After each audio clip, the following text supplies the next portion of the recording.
Hey guys, my name is Swasti and welcome to Wealth Acad. So as you guys can probably tell by the title of this video, today we're going to be talking about a company that just IPO'd last December, and that is Airbnb. And with that, let's get straight into the video.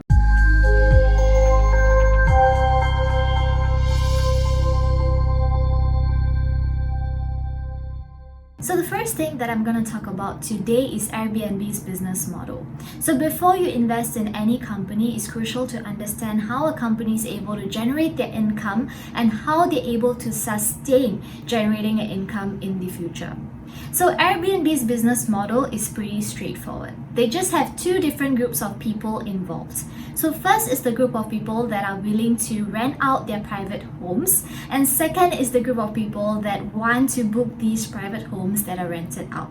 So Airbnb basically charges a service fee to both parties and they keep the money. And that's just it. This is one of the best business models that there can be because Airbnb doesn't have to do much to actually earn an income if you think about it. And with that, they might be able to sustain in the future as long as people continue to use Airbnb as their top choice when it comes to booking, alternative places to stay in when they travel overseas. And with that, the second point that I wanted to talk about today is COVID-19 pandemic's impact on Airbnb's business, right? So we all know that travel all around the world has been affected and reduced to a great extent because of lockdowns all over the world due to the pandemic. And definitely Airbnb was affected as it's highly reliant on travel to actually generate a high percentage of the income. So this is something to take into consideration before investing in the company.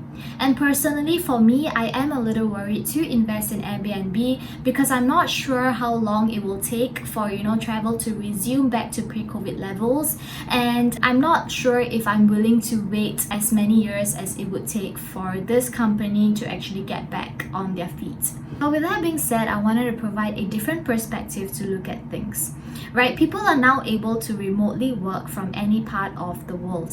Meaning if I decide to move to a different city and continue working there for a month or two, I can. Right, and I can achieve that by basically booking an Airbnb for a month or two or however long that I wish to stay in the Airbnb for.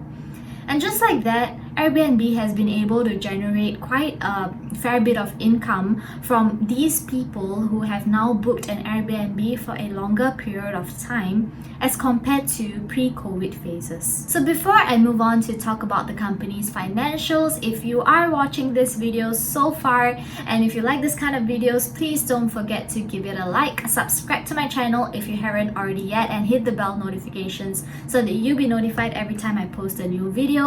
I really do appreciate it because these videos do take time to make and edit, and I really do appreciate your support. And with that, let's move on to talking about the company's financials. So as I'm doing this video, Airbnb is currently trading at a share price of $152. However, I have to say that its financials are not looking very attractive right now. Airbnb does have a negative earnings. At the same time, it also has a high debt.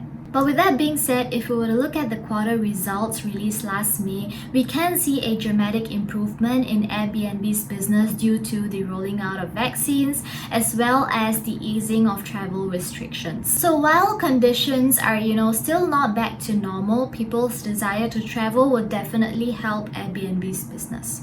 So next, if you were to take a look at the company's revenue, you can see that it is higher than the year before. They also have more free cash flow in 2021 as compared to the year before. So yeah, the reason for this increase is due to several factors such as higher ADR, fewer cancellations, a decrease in the amounts paid to customers in Q1, as well as Airbnb's efforts to actually reduce both variable and fixed expenses in 2021.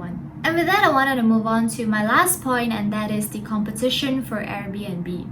So I wanted to highlight that there are quite a lot of competitors out there that strive to be like Airbnb when it comes to allowing people to actually rent or stay in private homes. For example, there's Booking.com and there's also Expedia. But regardless, I still see Airbnb as a leader when it comes to, staying in private homes. For example, if I were to go overseas, I always say like, hey, do you want to stay in hotels or do you want to stay in Airbnb? I don't really use any other terms, and I've rarely heard people actually using other terms when it comes to looking for a place to stay when you actually travel overseas. And this is actually a very strong economic moat because of how strong Airbnb is as a brand, right? And this is definitely an advantage when it comes to investing in a company such as Airbnb. So yeah, to conclude this video, in a long-term perspective, I do see a lot of potential in this company due to its strong competitive advantage as well as its strong business model that is able to sustain on its own. But in a short-term period, I'm not sure how they're able to, make up for all of the debts that they have and the losses that they have faced due to COVID-19's pandemic. So this is definitely a stock that I'm gonna keep in my watch list, and I'll consider buying once there's more positive outlooks on travel actually resuming. So do let me know in the comments down below what you guys are doing. I would love to hear your opinions as well. And with that being said, I would like to give a disclaimer that I'm not a financial advisor and this video is done for entertainment purposes only. And if you like this kind of videos, like I mentioned earlier, don't forget to subscribe, like, hit the bell notification so that you'll be notified every time I post a new video. And I'll see you next time with another video.